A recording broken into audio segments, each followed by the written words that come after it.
Hello, my dear students. So, today in this session, we will discuss about one of the very important physiographic division of Assam, that is the Karbi Plateau. So, in our previous classes, already we have discussed about the Brahmaputra Valley, the Barak Valley, and now here we will discuss about the Karbi Plateau. So, the formation of the Karbi Plateau can be said to be a part of the Meghalaya Plateau. That means it is the extended form of the Meghalaya Plateau. Is it clear? The Karbi Plateau is the extended part of the Meghalaya Plateau. The Kopili Valley has divided the Karbi Plateau into two parts, the eastern part and the western part. Kopili Valley means the river Kopili divided the entire Karbi Plateau into eastern part and western part. The eastern part, covered by the Rengma Hills, spans over the entire Diffu and Bokajan subdivisions of Karbi Anglong district. That means the eastern part is covered by the Rengma Hills and it spans or it extended over the entire Diffu and Bokajan subdivisions of Karbi Anglong district. This eastern part covered by the Rengma Hills is approximately double the size of the western part.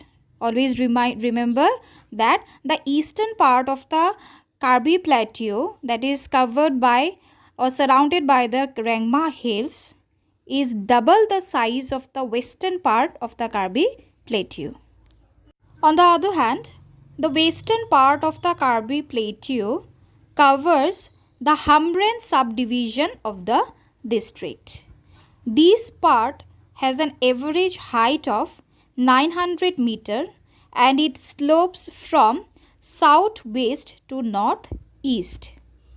The entire physiography part of the Karbi Plateau has developed as a result of the works of the rivers Kopili and Barapani and their tributaries.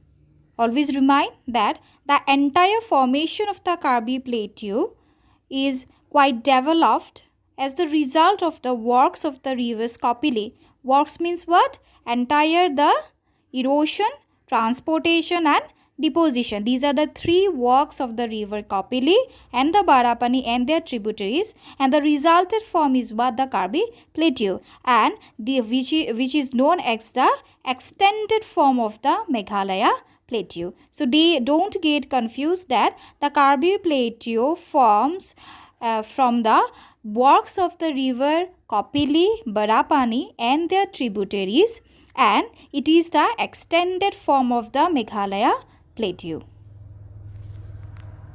Next physiographic division of Assam is the Bareil and the Southern Hills.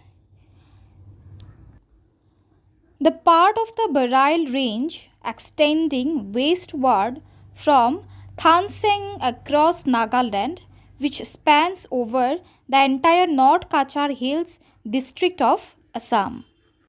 The Bareil range has connected the Naga Hills in the east with the Meghalaya Plateau in the west.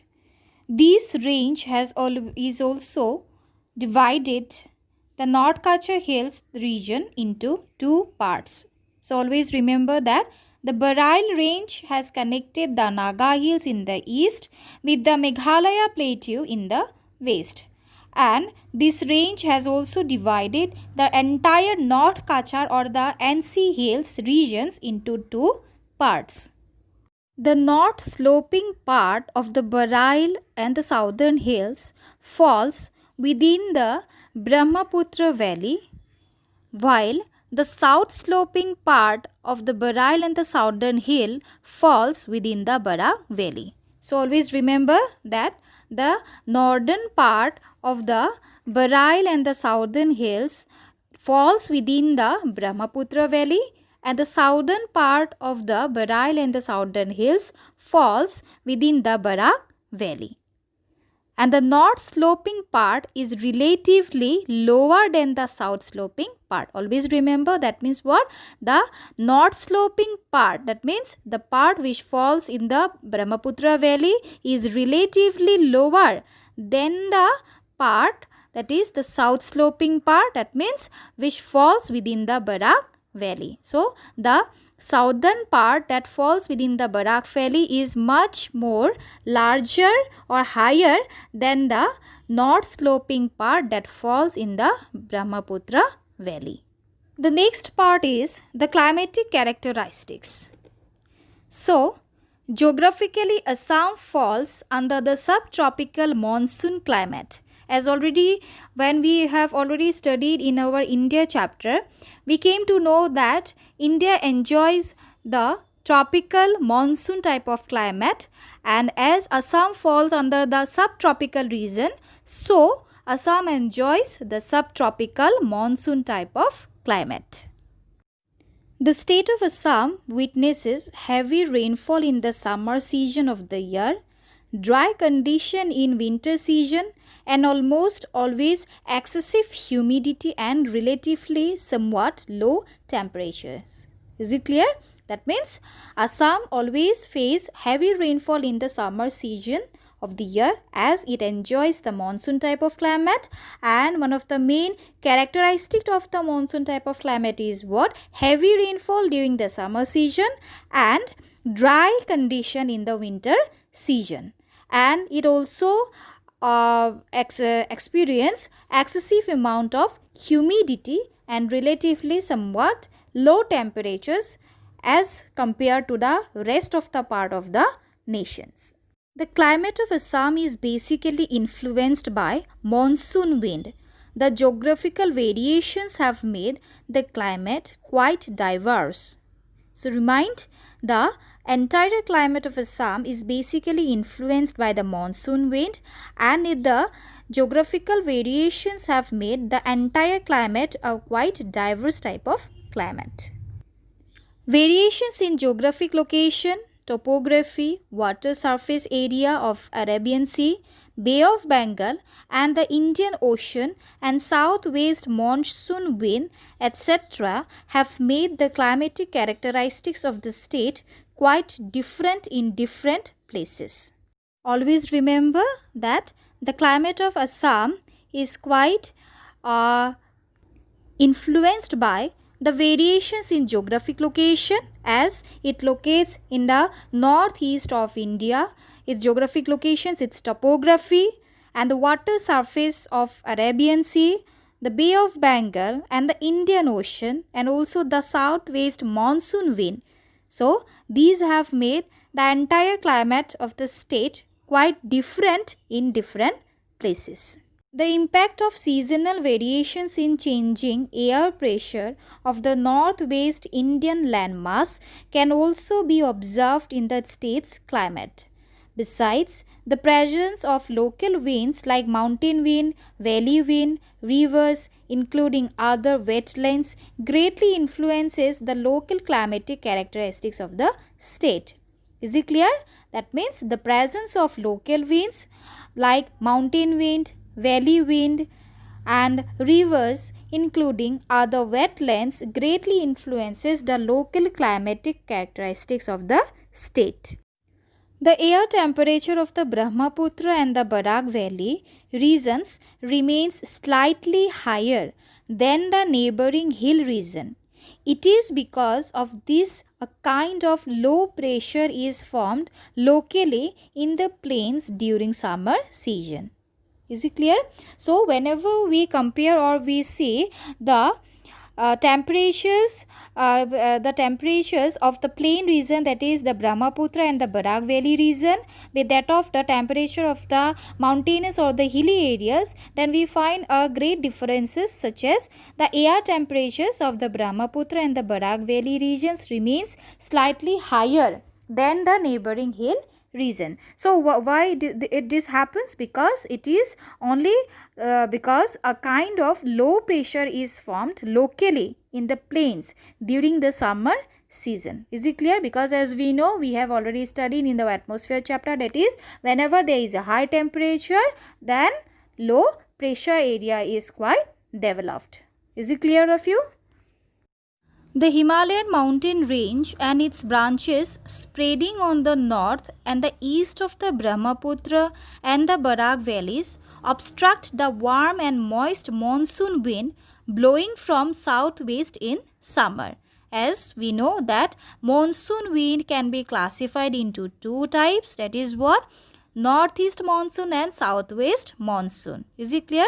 So what happened? The Himalayan mountain range and its branches spreading on the north and east of the Brahmaputra and Barak valleys obstruct the warm and the moist monsoon wind blowing from southwest in summer season.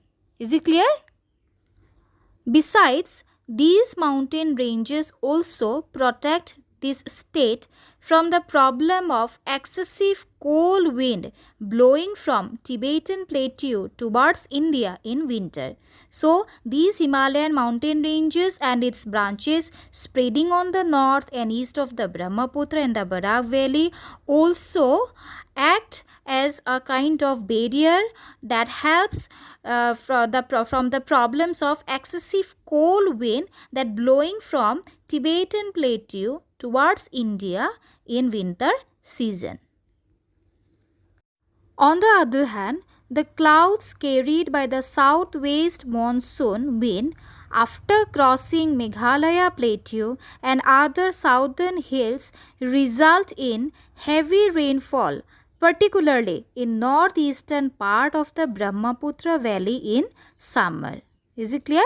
The clouds carried by the southwest monsoon wind, that means the wind that comes from the southwest part of India. Okay, the monsoon wind that comes from the southwest part of the India after crossing Meghalaya Plateau and other southern hills result in heavy rainfall, particularly in northeastern part of the Brahmaputra Valley in summer season. The southwest monsoon wind, after getting obstructed by the hills surrounding the Barak Valley region from three sides, also gives heavy rainfall in the Barak plains. Is it clear? So, why the Barak plain also receives heavy rainfall? Because the southwest monsoon wind, so this southwest monsoon wind has been obstructed by the hills surrounding the Barak Valley region and from the three sides. So as a result, it gives heavy rainfall in the Barak plains, as this southwest monsoon wind cannot cross over the Barak Valley because the hills of the Barak Valley from the three sides it obstruct, and when the wind, the southwest monsoon wind, it will strike on these hills. As a result, the rainfall will occur. Is it clear?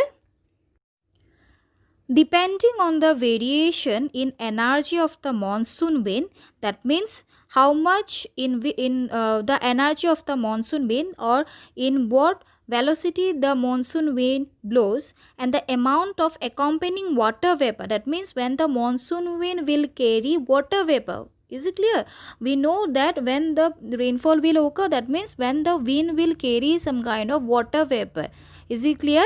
And the speed or the velocity of the monsoon wind, or we can say the energy of the monsoon wind, and the amount of water vapor, generally the generally it resulted into the amount of annual rainfall, and which it varies across the state. Is it clear, all of you? The amount of rainfall significantly decreases on the leeward side of the hills, particularly east of Karbi Anglong and north and east of Dima Hasao. Okay, the amount of rainfall is quite decreases on the leeward side. Leeward side means what? The opposite of the windward direction. Is it clear? Already in our second chapter, that is in the atmosphere, I think you have studied about the leeward and the windward side. Windward side means what? From which direction the wind will blow. Is it clear? And the opposite direction from where the wind will come, this is known as what? Leeward side. So the leeward side of the hills, particularly east of Karbi Anglong and north and east of Dima Hasao, is responsible on the amount of significantly decrease of rainfall. So due to this similar reason, the southern part of Nagaon district also receives very low rainfall. Always remember, in Assam, the southern part of the Nagaon district receives extremely low rainfall. So why? Because the southern part of Nagaon district falls in the leeward side of the monsoon wind. The amount of rainfall always remains high along the foothills region of the Himalayas. Is it clear? The foothill regions of the Himalayas receives highest amount of rainfall and it remains always high. A branch of southwest monsoon wind after crossing the Meghalaya plateau and another entering the Brahmaputra valley from the west give considerable amount of rainfall in the lower Brahmaputra region, and the summer rainfall of Assam occurs mainly due to the orographic and cyclonic processes of the moist southwest monsoon wind. This means the summer rainfall of Assam occurs mainly due to the orographic and the cyclonic processes of the moist southwest monsoon wind. So as a conclusion, what we came to know that the entire climate of Assam is quite influenced by the southwest monsoon wind, including entire the Brahmaputra valley and the Barak valley. It receives excessive amount of rainfall due to the orographic and the cyclonic processes of the moist southwest monsoon wind that comes from the southwestern part, or we can say from the when it carries the moist water vapor from the Arabian Sea and it flows to the northeast of India. So this much is quite enough for this session or class. So in our next coming sessions, we will discuss about the various seasons of Assam. There are mainly 4 seasons of Assam, and that 4 seasons we will discuss in our next class. So hope all of you have understood it very well, and you have not understood any points, any problems, there is any kind of problem, then we will discuss in our WhatsApp group. So this much is quite enough for this session. Thank you so much and have a nice day.